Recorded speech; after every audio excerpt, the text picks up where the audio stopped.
লাক্সিভিলেজ টিভির পক্ষ থেকে আপনার 4-5-6 নম্বর ওয়ার্ড পর্যবেক্ষণ করেছি। আমরা জানতে পেরেছি যে আপনারা পুনরায় নির্বাচিত হন।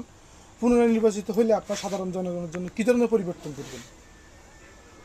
আলহামদুলিল্লাহ, বিসমিল্লাহির রহমানির রহিম। আসলে আমরা আব্দুল আউয়াল মেম্বার ফ্যামিলি, আমার বাবা মসজিদ, মাদ্রাসা এবং বোর্ড অফিস আমাদের জায়গাতে দিয়েছেন। সে এই সুবাদে আমাদেরকে মানুষ নির্বাচিত করেছেন। আমরা নির্বাচিত এবং চেয়ারম্যান মারা যাওয়ার পর, মসজিদ চেয়ারম্যান মারা যাওয়ার পর থেকে আইনি জটিলতার কারণে আজ 13 বছর আমরা এই এলাকাতে ছিলাম, কিন্তু আমরা কোনো কাজ করতে পারি নাই, নির্বাচিত হয় নাই বলি। আমরা আগামীতে যদি আপনারা আমাদেরকে মূল্যায়ন করেন, আমাদেরকে আবারও দ্বিতীয়বার ভোট দিয়ে জয়যুক্ত করেন, তাহলে ইনশাআল্লাহ